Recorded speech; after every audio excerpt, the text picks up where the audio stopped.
Welcome, everybody. This is Reverend Diane Dougherty, and you are listening to WCEG Talk Radio. WCEG is the Worldwide Community Empowerment Group, and we are here today to listen to a wonderful cast of characters who are talking about the Chattahoochee Brick Company. We're very happy to have with us Donna Stephens, who is the chair of the Chattahoochee Brick Company Descendants Coalition. Genia Billingsley, who is also a member and has worked very hard to make an impact in this wonderful initiative. These are wonderful activists who have also joined with Molly Samuel. You might have heard her on WABE. I've been listening to her recordings, and I'm very impressed with the wonderful expressions that she has given to the Chattahoochee Brick Company initiatives and the research that she has done to bring about a very important conversation that we're going to have today. So welcome, everyone. WCEG is the Worldwide Community Empowerment Group, and we are here to speak life into the community, and this is going to be one wonderful experience of doing that. If you can, like us on Facebook, although Facebook is having problems now, so you might have to do that later. You can also subscribe to us on YouTube, follow us on Twitter. We're also on Instagram, which is also having trouble if you haven't noticed yet. We also are at the WCEG Network. Just a disclaimer, WCEG Network, it does not hold the opinions of the host or our guests, but we continue to thank you for your support. So thank you all very much. Again, I'm Reverend Diane Dougherty, and I have been in, this is my 6th year in participating in WCEG. So I'm very thrilled and honored to be part of this marvelous organization. I have chosen to highlight this initiative because activists are making a difference in the neighborhoods in Atlanta and in the Atlanta area, which I think is very important in terms of getting to the next stage of how community activists can make a difference in Atlanta. I would like to share a PowerPoint, which is not coming up. Can you see this PowerPoint? I don't think so. Let me try that again. Jean, am I frozen out? Yeah, we can hear you.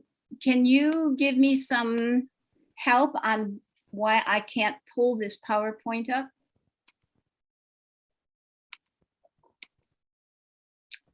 Any assistance here? If I share this screen, it's not sharing. You may have to come back to it. Yeah. Yeah, so we'll just Okay. proceed and we'll try to. All right, I will proceed as if it were there. I would like to talk a little bit about the Chattahoochee Brick Company. The first session that we had was done on September 13th, where we talked about the Funds for Reparations Now with Peggy Dobbins and Caroline Holtzworth. Very interesting conversation about funding for reparations. today I wanted to bring up the people that are here are going to talk about the Chattahoochee Brick Company and the Descendants Coalition and their work. We were not taught about the Chattahoochee Brick Company. I've been in Atlanta for 30 years. And if I mention it to anybody, no one that I know of knows anything about it. So I thank Molly Samuel for raising this issue with Doug Blackman, who wrote a book called Slavery by Another Name. In the PowerPoint, which I will put on this recording, hopefully later, you will see where it's located. It's in District 9 of Atlanta city, of Atlanta City proper. And it is off of Bolton Road, 285, and the Chattahoochee River, as well as Proctor Creek. When we had a celebration well, it was really a dedication of this land is sacred. Doug Blackman happened to give out a 5-page back-to-back list of the some of the names of the people that were at the Brick Company from spring of 2019. The pages are single-spaced. Listed are 185 prisoners. 154 of them are Black and 34 were white. And 91 of them, which is 60%, were between the ages of 18 and 30. At that particular time, James English, who was the mayor, created and really spurred on the process, the actual physical process of creating convict leasing so that he could lease prisoners to do free work at his brick company for profit. I took some of the beautiful pictures that were in the Atlanta Journal and Constitution, as well as off of the work that Molly has done, and published them. So I hope you'll look at them. And I have to thank Donna as well as Bob Kent for investing me in this project. After they talk about the project itself, and Molly, how you got interested in it, I would like to take a little bit of time and ask Genia a little bit about her neighborhood, which is off to the hers is Grove Park. And in Grove Park, another issue that's rising is the Microsoft building that is going to house 1,500 new employees and jobs, which is encroaching in her neighborhood. And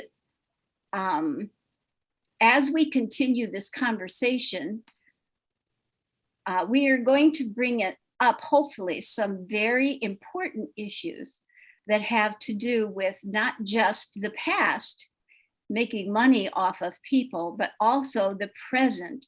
What is going to be done with the 75 acres at the Chattahoochee Brick Company area, and how can we as activists make an impact so that our needs, as well as the needs of the future growth of Atlanta, are served. And so with that, I am going to ask Molly if you would just talk a little bit about how did you get interested in this, or were you assigned?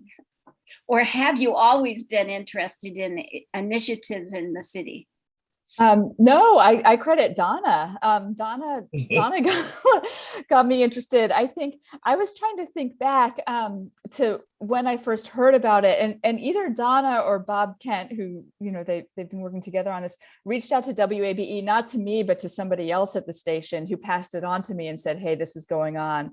And so the story really starts with Donna, who notified me what was happening there. And this was about 5 years ago, right? I mean, this was a while back, Donna, right? Yeah, we go back. Yeah, it was So about what, 5 what interested you in it though, Molly? Well, so I mean, I'm the environment reporter at WABE.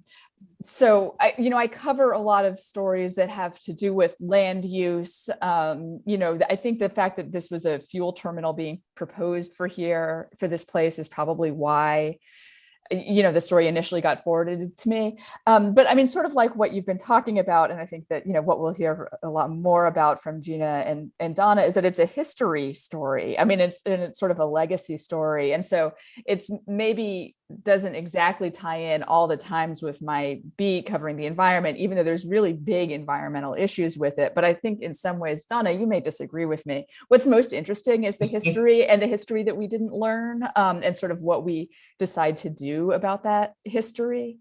So I'm not usually doing a whole lot of history stuff, but that's sort of, I think, what stands out to me about this story. Thank you so much. And Donna, tell a little bit about your environmental work before this initiative even came up, the selling of the Chattahoochee Brick Company. What were you doing in terms of environmental science? Well, I had just started my environmental science experience. I became involved with my NPU and later my Parker Creek Stewardship Council involvement kind of spurred on my environmental interest. And from there, I started, paying attention to EPA and city planning and things like that. And I didn't know what stormwater management was or any of those things, but everything grew at about the same time. And so by the time I heard about the Chattahoochee Brick Company, well, actually, I knew about the Chattahoochee Brick Company, its history, but I couldn't tie it in per se until I found out about the purchase of the land with Lincoln Terminal, and I knew then we couldn't have, for two reasons, we couldn't have that land desecrated. One being the environmental, and then number two, or whatever you want to call it, the other one would be the historical and cultural nature of the land. So that's what spurred me on with that. But I was relatively new to environmentalism. And I still consider myself new. To me, that's a God call. Yes. That you pursue your interest, and then all of a sudden, everything just opens up to say, oh my God. Now, why were you frightened when you first learned about, because all of this comes in a little by little by little by little. Did it frighten you? It deeply concerned me. And yes, it frightened me because I have lived in NPUG/District 9 my entire life. And I've seen, the over-industrialization of this area for decades. And I just don't understand why, we get the brunt of all this industrialization, all this cement and steel and displacement and disenfranchisement. It just saddens me. And then the threat to the waterways was just unbelievable. I just couldn't, and also the air and the soil. There's so many layers to this. We call it intersectionality. Mm-hmm. When I have always lived in the suburbs, I didn't realize that since I have been in Atlanta. But when I moved into the inside of the 285, I've learned so much about city planning and what has happened and what is happening that I can now understand much more deeply the impact that all of this is having on your communities. For those that don't know it, the Chattahoochee Brick Company was a major money-making, I'll call it a scheme, because I think that's exactly what it is, where they incarcerated those who were released from prison and reincarcerated them through convict leasing. The person that owned the brick company made over $1.45 million by 1908. Isn't that an incredible number? Imagine what it is in dollars today. And that is seeing people as human capital, using them for no wages, and making money off of them. And what really bothered me was, I think Doug Blackman said that in some of those bricks, you can see the fingers of little children. Yes. As you're going around Atlanta, you can see that most of the bricks probably came from the Chattahoochee Brick Company. Free labor, taking wealth from a people. Generational wealth from a people. That's what struck me. Oh yeah. And from my perspective, I would want to put a cog in a wheel to try and work with all of you to shift gears, to shift it another way, to find a way of being a power to move it in a different direction through influence and prayer and a lot of conversations. So Genia, but wait, before I talk to you, Genia, Donna, can you list off the number of neighborhoods impacted in District 9, just off the top of your head that you can think of? I'm not sure about District 9. I know that the NPUG is 13 neighborhoods. So that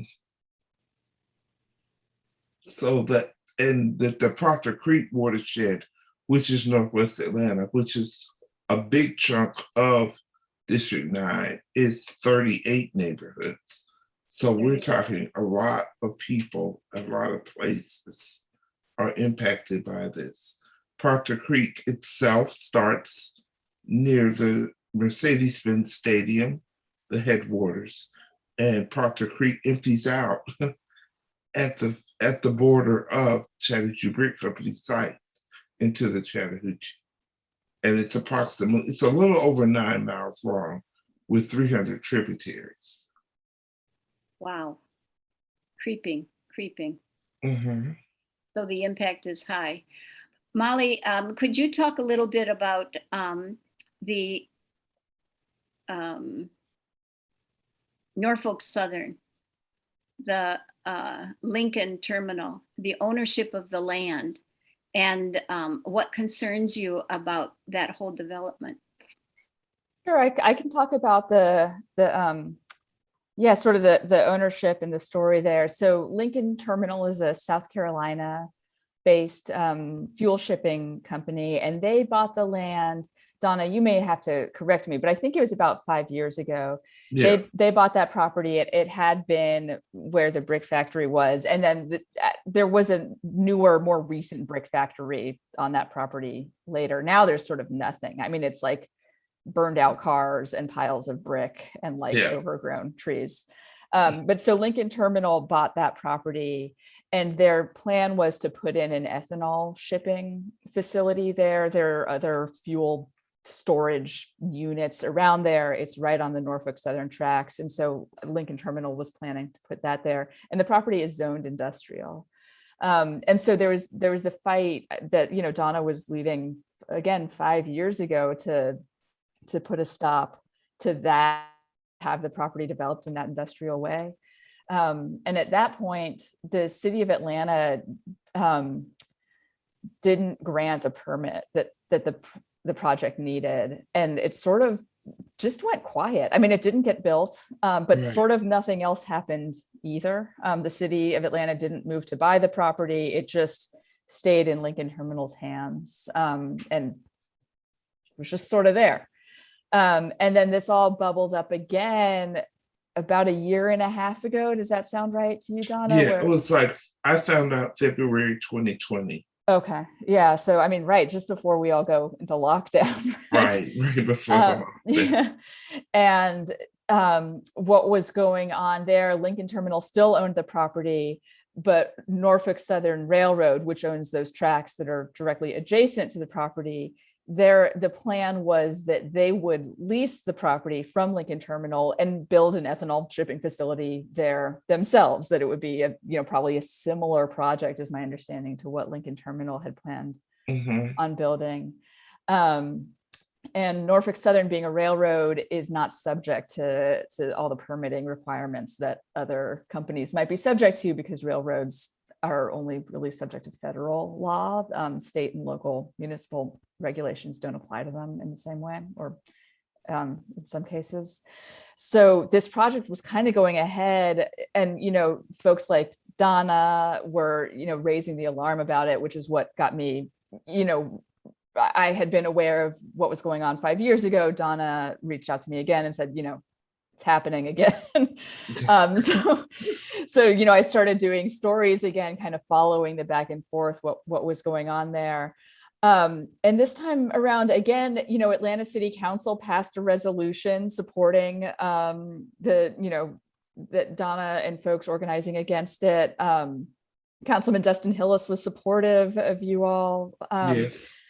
But again, you kind of couldn't tell Norfolk Southern what to do. And then what happened, I think it was February of this year, the city of Atlanta actually went to I should have looked up what the commission was, went to a commission and said, can we stop this? We're putting in a request to block this project.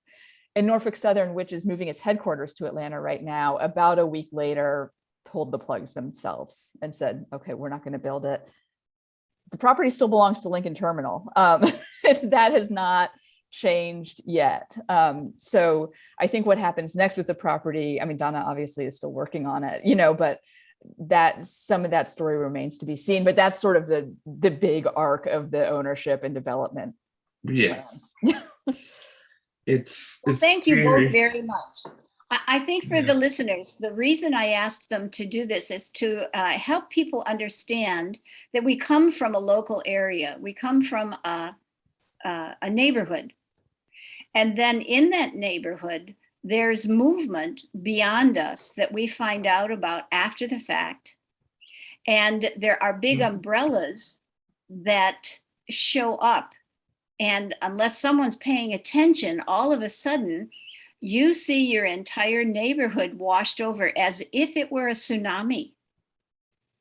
And so I would like Gina Billingsley to talk about her neighborhood, which is Grove Park, and the impact of Microsoft, which bought property in the Atlanta Yards. It was called the Atlanta Yards project. And I believe it's near Buckhead, if not in Buckhead. But just like the Mercedes Stadium, it will move on almost like a growth to impact the neighborhoods in District 9. So Gina, will you tell everyone about what we were talking about in terms of your own personal neighborhood? And you've been there a long time. Yes, I have. Grove Park. And actually, Microsoft does have a big complex that they're developing called Quarry Yards. And it's not in Buckhead. It's off of Donnelly Howell, and it's right adjacent to the MARTA station.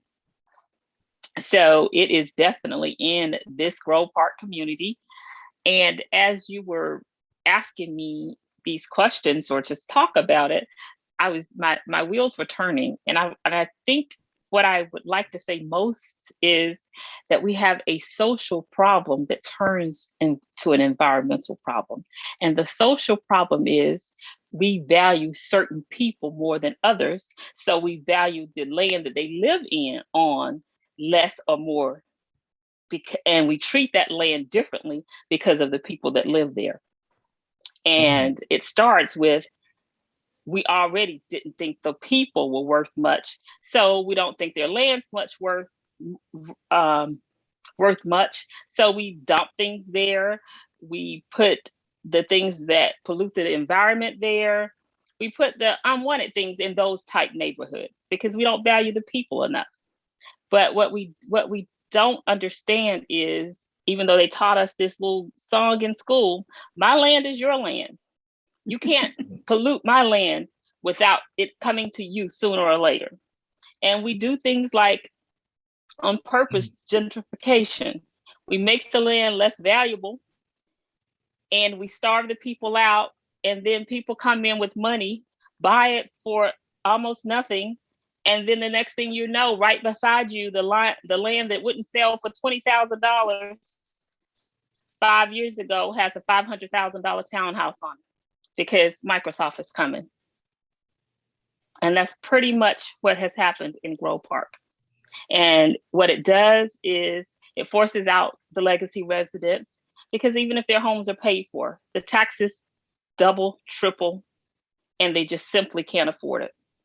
So either you force them out purposely or unpurposely, but either way, this land that you said wasn't valuable because of who lived here, now all of a sudden becomes valuable, and the people who have endured everything that this land went through are now forced out.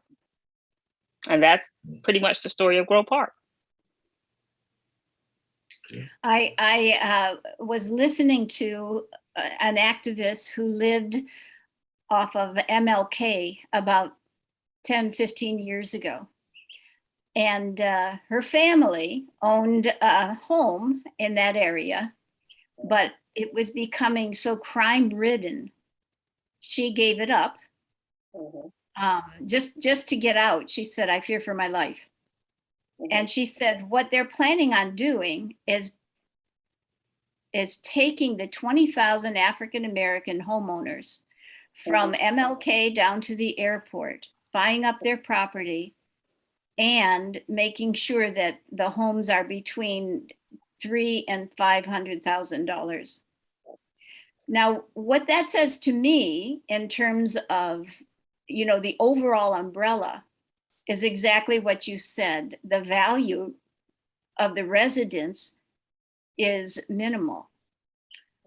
And the property is more important than the people that live there. And I just think that's a beautiful metaphor for what is happening to the beloved community. What's beloved about it? True. if they can't stay here. So to me, we were talking about sustainable neighborhoods. And this next part, I would like you all to talk about, what are you doing to make your neighborhood sustainable for the next generation? And I'll tell you that my biggest fear is that you'll get a plaque someplace that said this was an African-American community. Goodbye, good luck, keep warm and well fed. I think you're more optimistic than me, because I don't think we're going to get the plaque. I'll put one there. Yeah, I don't think we're going to get the plaque. I think we may get a couple of lines in a history book. Well, So what are you all doing to push back?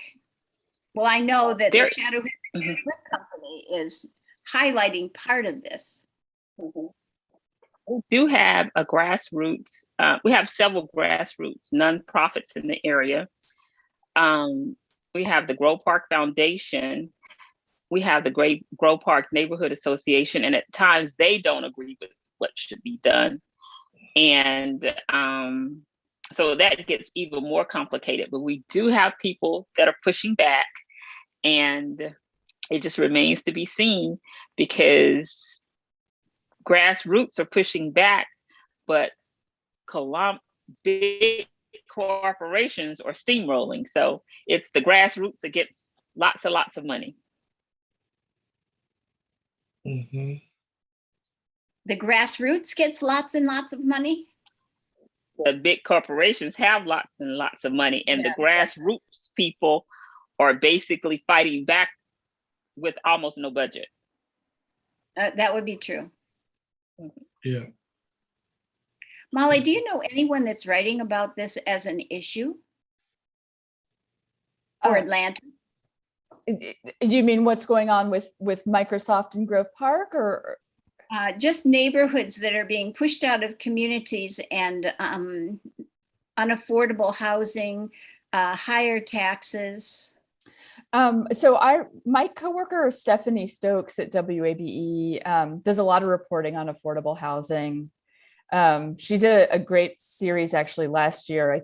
I will not get into the details because I'm worried I will not get everything right, but looking at equity theft and basically how homeowners are misled about the value of their homes, and get bought out and never really get to enjoy what they'd invested in, and then the homes are flipped and sold for much more money.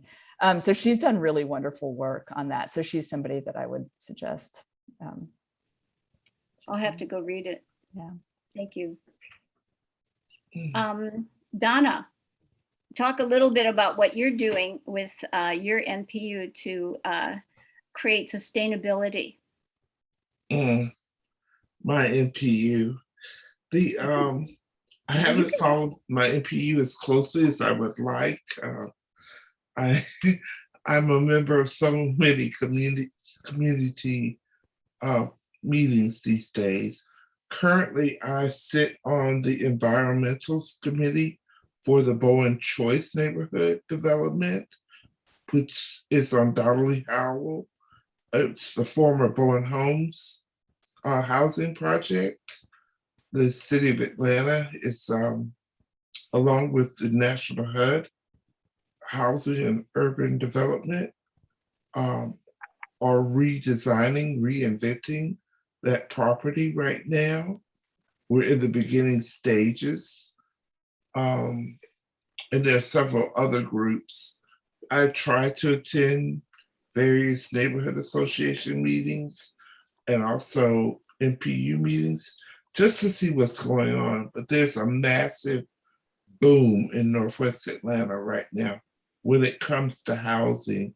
As Gina said earlier, housing that wouldn't have gone for $20,000 10 years ago, it currently has a $500,000 price tag on it, and which is unbelievable because, we see all the blighted homes and structures and things of that nature. And then all of a sudden, some big corporation or someone to that effect purchases the land and builds these apartments or townhomes or subdivisions in places that you and I might not have even thought about. And they sell them before they're even built. These,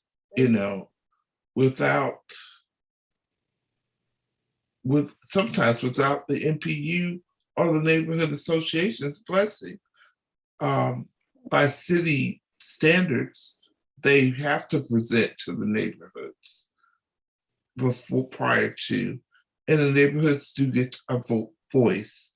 But ultimately, it's up to the city council to say yes or no when it comes to those permits. And a lot of times, I think that they prey on the citizens' gullibility and vulnerability, and they get their wishes granted. Because a lot of times these homes are being built on floodplains. No one asks about stormwater management. Tree canopy issues are not, resolved. A lot of environmental pieces aren't put into place. Also, people don't quite understand how their home values are affected by new developments in and around their area, and how that even traffic management, quality of life issues, things of that nature, are just what's going on in adjacent areas, how that affects all the other areas. And they don't know about city, state, and local developments coming forth. I love how you said they're preying, P-R-E-Y, because what you just described is a predatory, it's predatory by its very nature. Whose job is it to to make developers follow floodplain laws? How can they build on a floodplain? It's typically through permitting. When you request permitting for development, but there are ways, developers, they can kind of skirt around certain issues. They're professionals with this idea. And a lot of them, they don't really concern themselves with it. I'm reminded, I just remembered last year, was it? When the mayor put a moratorium on developing in the Grove Park neighborhoods because they were just flooded with permits, and people were flipping houses left and right and selling them, and people were buying them and ending up with these bills, to these enormous financial stakes. They've already purchased a house for far more than what, it was a year ago. And then they end up with these stormwater management, flooding, and just faulty materials and all of these things, because they were basically putting lipstick on a pig. And people didn't know that that's what they were buying. So we're running into a lot of those issues all over the city, but primarily in Northwest Atlanta. That's one of my major concerns. I never thought I would be tackling affordable housing in my lifetime, but it's become an issue because you just can't. Being part of the Proctor Creek Stewardship Council, we address issues like home flooding because it's a major issue. Back in the 1800s, Proctor Creek was literally enclosed in pipes, and homes were built on top of these pipes. And so you have the pipes bursting now 200 years later, and there's the flooding in the homes, but you also have the soil erosion going on in the yards, and all these things. And then with the massive amount of construction, it's just too much. Too much is happening too fast. That sounds awful. Yeah. And people are buying $500,000 homes, $1,000 homes. The foundation is not stable. Like building your house on sand. Yeah, well, historically, I mean, there are homes who were built 100 years ago that are flooding. So again, but if no one's asking the right questions in those meetings with those developers, they don't know to answer those questions. There have been a few meetings that I've attended where, they'll say, we're going to build a rain garden, or we're going to do this, or we're going to do that. But those answers don't sit well with me. There's a reason why certain properties have been vacant for 10, 20, 30, 40, 50 years. I mean, let's think about it. If you've had a plot of land that's been vacant for 50 years, why has it been vacant for 50 years? Is it the plot of land that's vacant? Well, I mean, when it just doesn't make sense to me. The whole thing doesn't make sense. Is it a city council problem? The person that is the head of the city council? Well, as you're talking, the only question I can ask is whose problem is it? It becomes your problem, but Right. whose problem is it? I think it should be the city's problem. Yeah, but the other part of that is when you ask for assistance, it's very difficult to, I don't want to say blame, but forward the responsibility to the city or the developer, because once you sign the dotted line, it's your problem in the city of Atlanta. That's one of the things that we have to address in our meetings. Is that's what most homeowners are told. Oh, well, it's not Proctor Creek. It's not the tributary. It's not the city. It's your property. You figure it out. Yeah. Wow. Yeah. Wow. And then you're talking thousands of dollars to address the soil erosion, and you still don't really have an answer. I've literally heard people, talk about their basements flooding and their contents floating downstream. I've heard stories where people watch their backyards just fall apart in rainstorms. Oh my. Well, what the problem is not after the habit. Pardon me? Gina? Another problem exists, not house is already built. Can you hear me? Yes. Yeah, it's going in and out. Go ahead. I was saying that the problem doesn't start with home ownership. The problem starts with building, land use permits, things that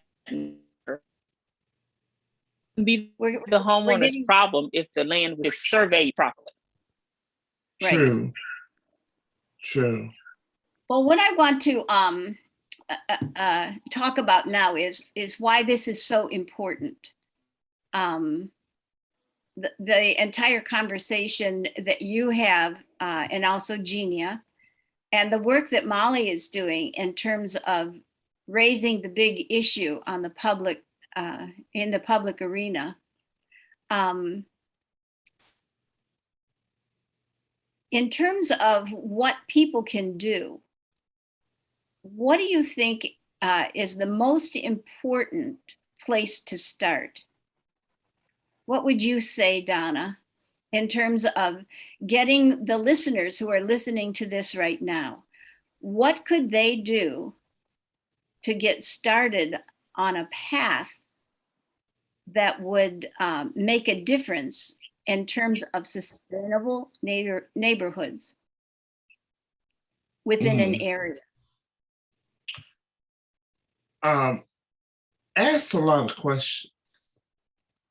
I'm a big HGTV fan, and years ago they would always tell prospective buyers to visit the homes without the realtors.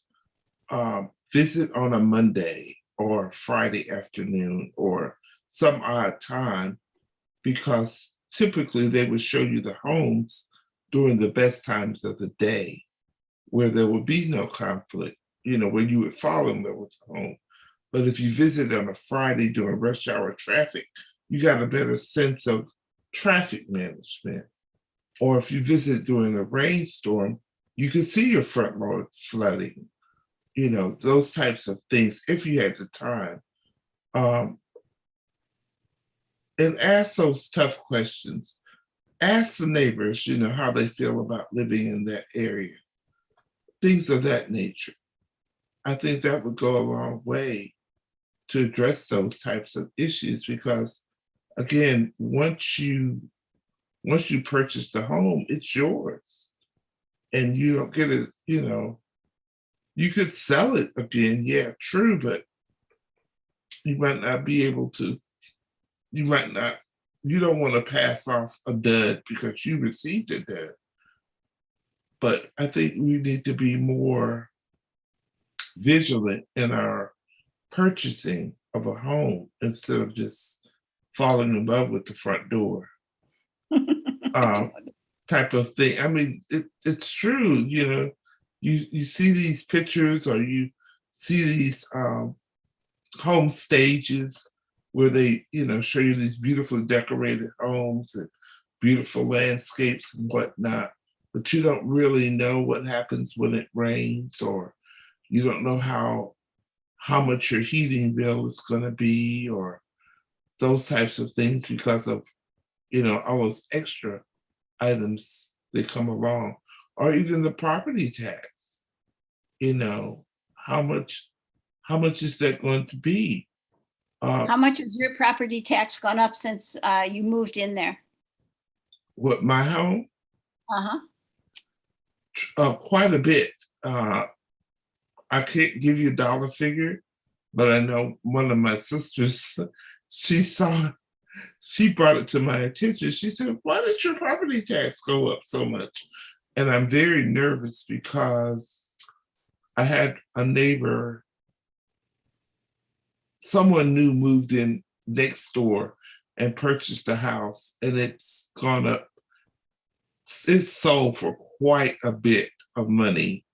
And I'm quite nervous about the next bill because it sold for what I jokingly say, it sold for what you could have bought the whole street for a few years ago. Not literally, but, you know, it's quite a bit of money, and other homes in the area, in the neighborhood per se, have tremendous price tags.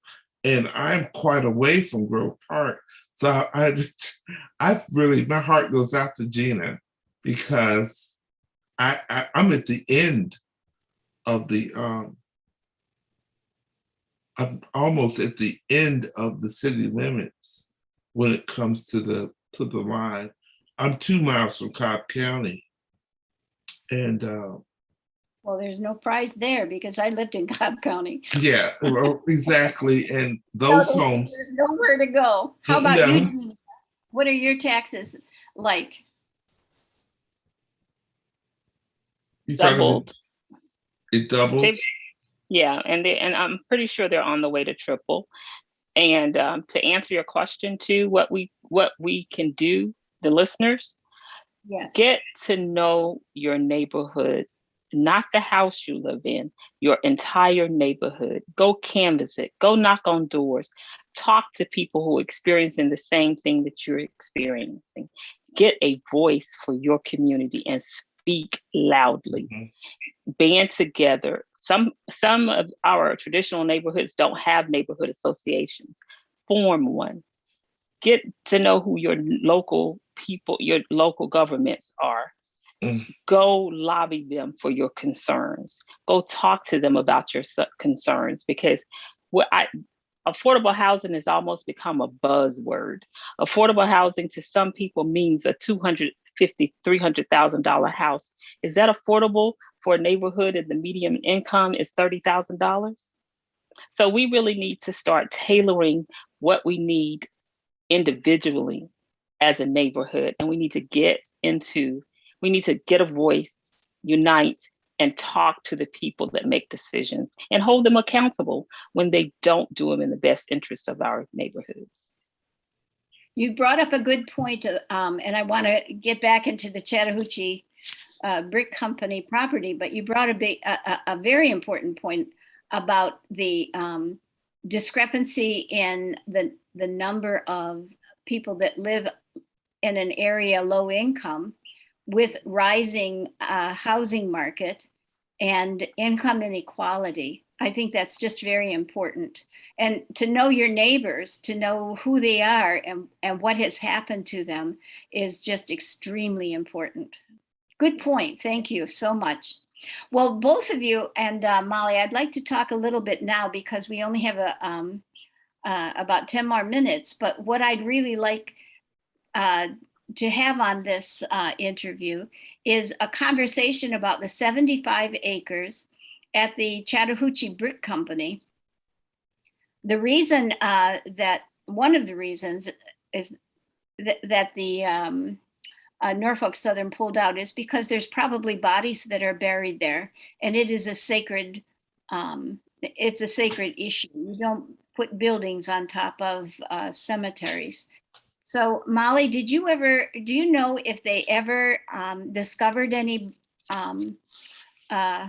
cemetery plots there with the names of any of the people that died at the brick company? So I don't believe that in current times there's been a marked cemetery with like headstones or anything. There was an old cemetery marked on old maps. Donna, you probably know better than me what the latest is on where. I think Norfolk Southern said that they had done a survey and had not found any people buried there. Doug Blackman said there were almost certainly people buried there.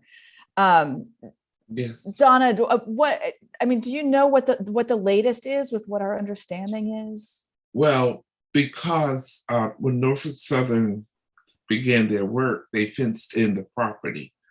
Again, Lincoln Terminal, when they purchased the land, they made a statement that they had done surveys and come up with no evidence of bodies.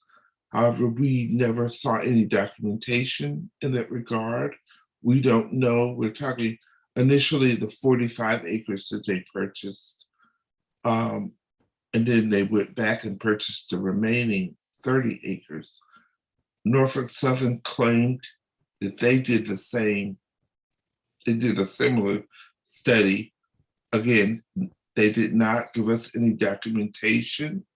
But just historically, there has to be some type of validity to the statements that Douglas Blackman has issued, because you really can't have human beings in a certain area for so long without death occurring. It's just almost, and the way those men and women and children were treated, and the narratives that from the book and testimonies, we know that people died there. And they never sent bodies home. No, they never sent bodies home. As a matter of fact, I'm always reminded of a man named Avery, who miraculously somehow escaped Chattahoochee Brick Company and made it to Tennessee. And they had a bounty on his head. And 2 or 3 years later, they tracked him down, shot him in Tennessee, and brought his decaying body back to Atlanta, where they buried him on the site. His family had actually put a stone with his name on it on the property. I don't know what became of that stone. But again, there were bodies thrown into the kilns, there were bodies thrown into the waterways, and undoubtedly there were bodies buried on the property. They were probably shallow graves with no coffins, so there was no way to preserve the bodies per se in a modern sense of burials. So the likelihood that you would necessarily find human remains is probably very small. But the idea that those bodies were there should be enough for most of us. Because again, during the 1800s, burials were far different than they are today.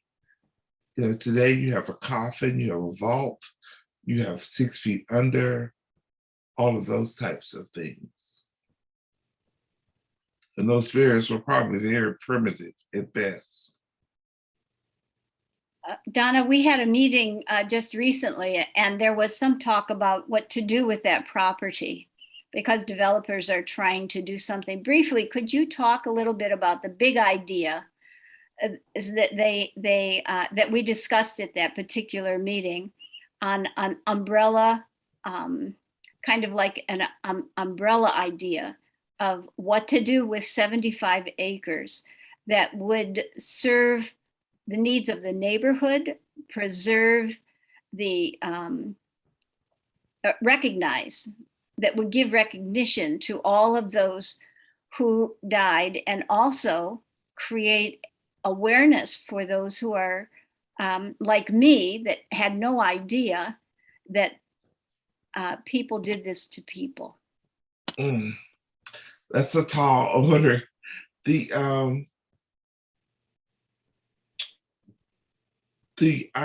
idea of developers coming in and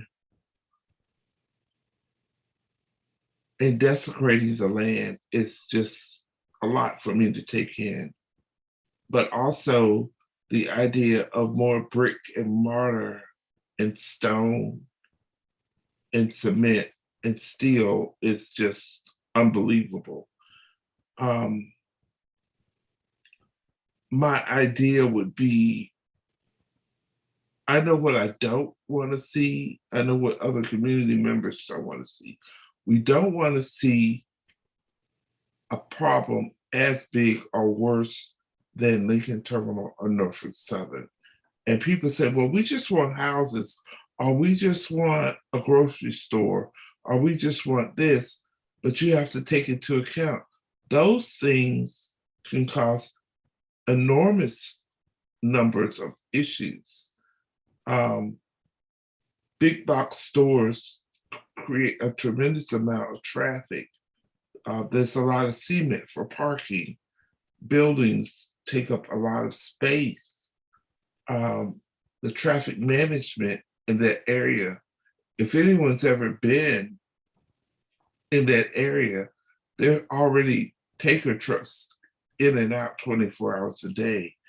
Norfolk Southern, the trains run every 5 minutes, blowing their horns and creating a lot of noise, a lot of air pollution. So there's a lot going on in the area already. Donna, I think we have only 2 more minutes. Mm-hmm. And so what I'd like to do is create a conversation with you that can be an addendum to the YouTube, and also to the, well, I don't know about the YouTube, but if Facebook ever awakens, we can add it to that. But I wondered if, Gina, you had something short that you would like to say, and then Molly, and we will close this session up. And I thank you all so much for this wonderful conversation about the Chattahoochee Brick Company. We are now live on YouTube. Mm-hmm. So Genia, you're on. I just wanted to say is be passionate about your surroundings. Be passionate, be involved. Never take the simple answer, ask questions, be curious, figure out what's good, not for one, not for the big company, figure out the best solution for all. Well said. And Molly? I think just, one other thing that I've been reporting on a fair amount recently that sort of hooks into a lot of what you all were talking about with housing is just thinking about the effects of climate change and, the impacts of heat and extreme storms that will probably cause more flooding in Atlanta in the future. And sort of when you're thinking about where to move, when you're thinking about homes, when you're thinking about who's most resilient or who really needs help. These are all discussions worth having and being aware of as well. Well said. Well, I can't thank you three enough for bringing this exceptional conversation to light. And this is WCEG. We are the Worldwide Community Empowerment Group, and you've just listened to three of the most amazing, empowered women in Atlanta. I'm Reverend Diane Dougherty, and I am so grateful to have hosted these wonderful women. Thank you so much, and we'll be listening to you in October 18th, where we'll hear about gerrymandering. It's really important, so tune in. Thank you all.